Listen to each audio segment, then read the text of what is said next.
Oh, howdy all, grab yourself a drink, it is time for some PathOfExile discussion. Grinding Games today brought out the 2020 gems post. This has a full list of all of the gems that are being overhauled in the expansion, and also their stats when they are level 20 and also 20 quality simultaneously. A lot of players will push for better gem stats than those. You'll push for 21 if you can get it, but this should give you a good sense as to how much power you can expect to have by the time your character hits level 91 or 92, tied up in your skill gems. Additionally, this post includes both new gems and also some changes to existing gems. Some of these have been discussed at length in previous videos, but a few that I wanted to point out: Vaal Lightning Strike and Lightning Strike are being Starforged. They're getting completely obliterated. There are going to be significant nerfs to Lightning Conduit and to Spectral Helix, but they won't destroy the skills, just make them no longer be extraordinarily strong. There's a lot of changes to hexes. These are worth reading up in detail about. I'll put a link in the description below to the balance manifesto that discussed all of the hex changes. Seems like most people are expecting that this will be a considerable buff for bossing and a modest nerf for regular mapping, but it's also just going to be different. Frostblades is getting a significant buff. This is a big numbers buff that brings its base damage up to being somewhere in line with that of Lightning Strike. It's not going to be as good a bosser as Lightning Strike used to be, but it is going to be pretty solid, and Frostblade's strength has always been in its clear. Definitely think that if you want to bring out one of the old Frostblade's raiders, this is a reasonable league for it. Venom Gyre is getting a considerable buff. Venom Gyre's mechanics are not changing. What is changing, however, is the Vaal version is being added, and the Vaal version is very strong and plays to the strengths of this already good skill gem.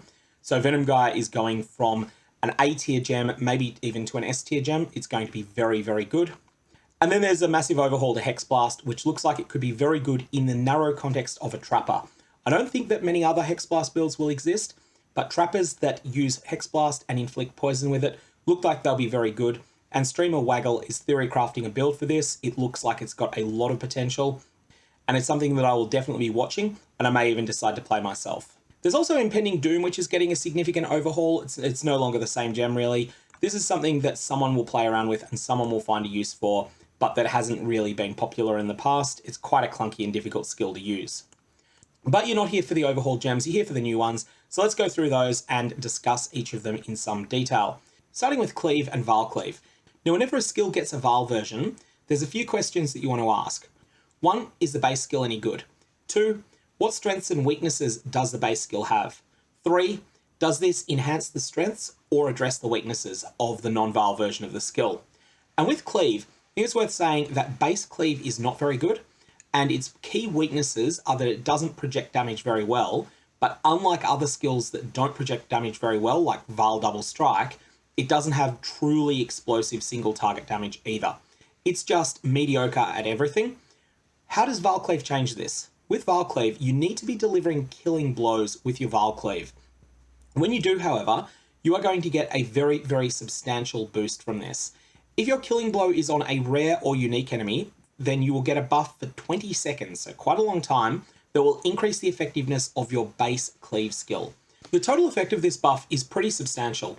It means that you're going to bring monsters that are at 50% health down to dead in only half the amount of damage that it would normally take.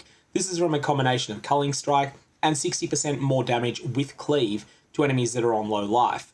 This is really substantial, and this is equivalent to a 33% overall increase in your Cleave DPS while you've got this buff. Although it's got to be said that it is not absolutely equivalent to a 33% more multiplier, but just something that's broadly like that in power. Now, it's worth saying that some of the power on this is wasted if you have Culling Strike from other sources, and even more of it is wasted if you're playing the Slayer Ascendancy. So I wouldn't recommend Vaal Cleave on a Slayer. Some of the power is basically going to be wasted there. And for exactly the same reason, I don't recommend using this in conjunction with the Hex Punishment, because the Hex Punishment will simply have lower uptime, because you will be spending less time fighting monsters that are on low life. Of course, the other really unique and cool thing about Vaal Cleave is that when you kill a rare monster with it, this needs to be exactly rare, it can't be lower, it can't be higher rarity, then you will steal its mods for 20 seconds. This is always a lot of fun, as anyone that has ever played around with a Headhunter can attest to.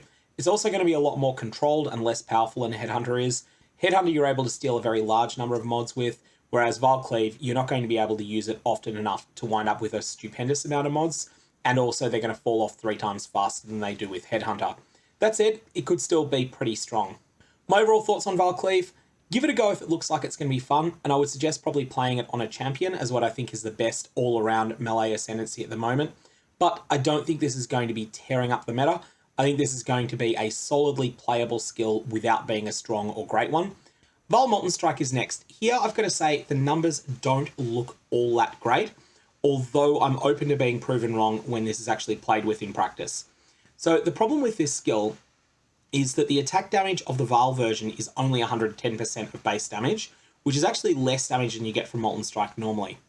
For comparison, if you were to hit a monster with Frostblade's projectiles, they'd be doing 225% of base damage. For that reason, I just don't see Vaal Molten Strike as being all that great.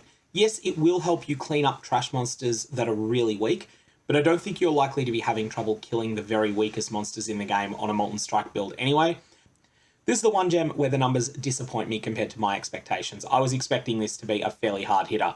Now, all of this changes if multiple balls are able to hit a single target multiple times. In that case, Vaal Molten Strike could be very good, but that is not the usual way that things work in PathOfExile. Vaal Smite is next, and this is looking like it's got some pretty good numbers on it again. However, fair warning, the Vaal version is a very slow attack. You may have seen the footage of this skill where it seems like it hits the whole screen. Vaal Smite is able to hit 30 monsters with the lightning strikes that it fires down from the sky, so that does a lot of damage. These are at 430% base damage, so this is a very big attack when it goes off. However, 50% base attack speed is very, very low. The aura that you get from this, which is similar to the aura that you get from normal Smite, is 50% larger in magnitude, and as a result, I think this is something that could be quite playable as a primary skill. You're alternating between Smite and Vaal Smite while you're clearing, and you'd likely be using Herald of Thunder as a bit of auxiliary damage as well. I think that this has some potential without being extraordinary, and it looks like it could be a fun skill to play around with. Volcanic Fissure is next with Vaal Volcanic Fissure, and this, the obvious comparison is to Tectonic Slam. Tectonic Slam does considerably more damage, but it has all those endurance charge requirements that are quite difficult to meet sometimes, whereas Volcanic Fissure doesn't have any of that, it's just the basic effect. The Vaal version of this looks quite impressive, and the numbers on it are okay without being extraordinary. Vaal Volcanic Fissure feels like it will be at its absolute best if you are specializing in Abyss content. That's based upon what we've seen so far of the exact way that it propagates, where it looks like it will be perfect for content like Abyss, where multiple rare monsters spawn at once. Could also be very good in Heist as well, but I'm not sold on it based on these numbers. It looks okay. It looks very playable, but it doesn't look like it's going to be great. It is certainly no Vaal Caustic Arrow. Okay, so let's talk about Vaal Blade Flurry next. Vaal Blade Flurry is an interesting skill. This is something that looked mechanically quite bad, but that does have some numbers that make it a little bit more appealing than it otherwise would have been. This is a skill that you channel just like the base Blade Flurry, but where Blade Flurry channels in front of you, dealing damage to monsters that are in front of you, Vaal Blade Flurry channels an aura that blinds enemies around you, and then when you let go of that channel, it strikes everything in the range. The key thing though, the thing that was unexpected and that is a big factor in this skill's utility, is that 50% less damage taken while channeling. There are going to be some meme uses of this. There are going to be spellcasters that decide, I'm going to use a dagger on my character, possibly Divinarius, which is getting buffed this league to the moon, and then I am going to use Vaal Blade Flurry as a defensive cooldown.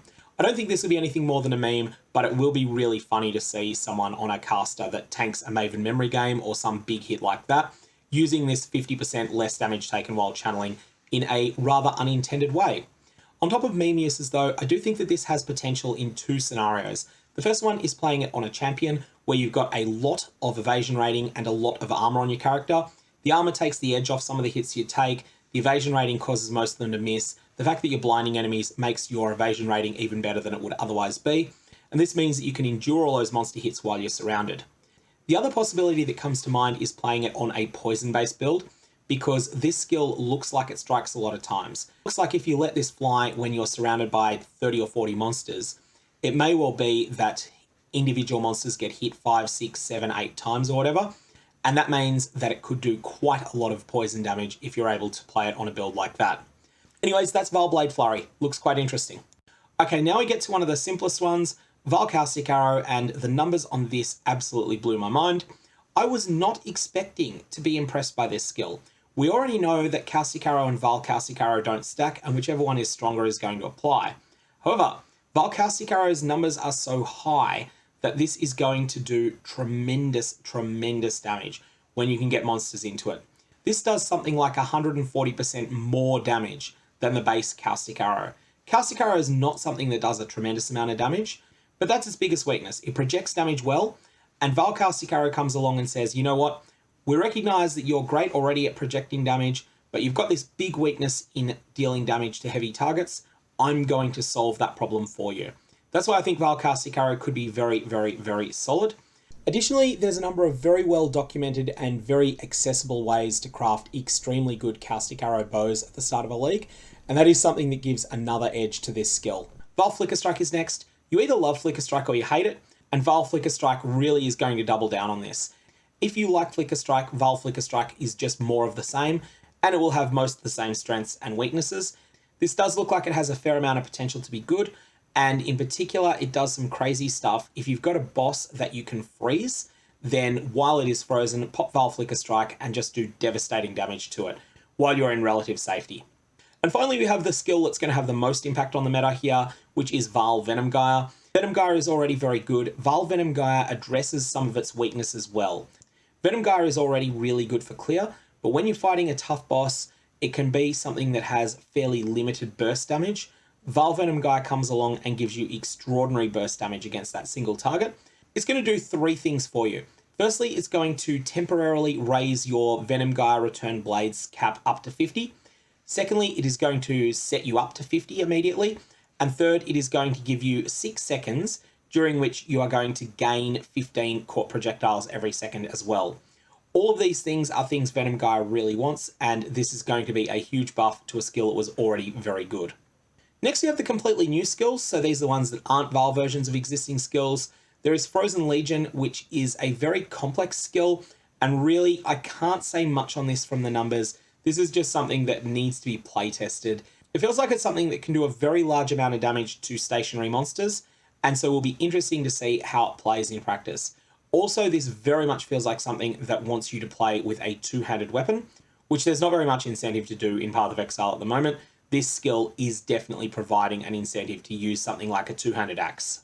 Regular Volcanic Fissure, we've already discussed that in the Vaal version.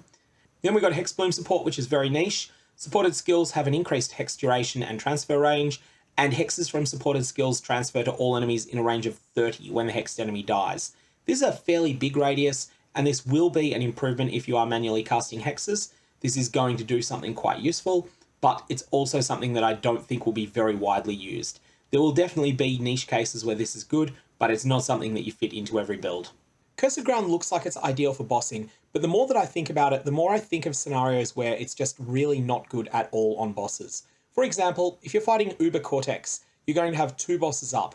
If those 2 bosses are standing near each other, fantastic, Cursed Ground to the rescue. But then you could just have manually hexed them anyway. If they're not standing near each other, oh, well that's a terrible situation to be in, isn't it?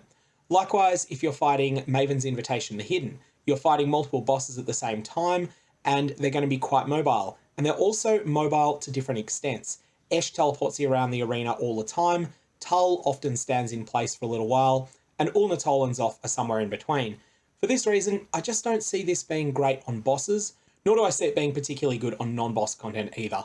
So really, I'm quite disappointed with what I see here. I think this could have more utility if you could have multiple types of Cursed Ground down at the same time. So if you could have a Flammability Cursed Ground and an Elemental Weakness Cursed Ground at the same time.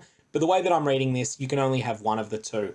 All in all, not that impressed with this skill. I'm sure someone will find a use for it. I just am not going to be that person. Anyways, that's all I've got on the new gems. May your lapidary lens have interesting results.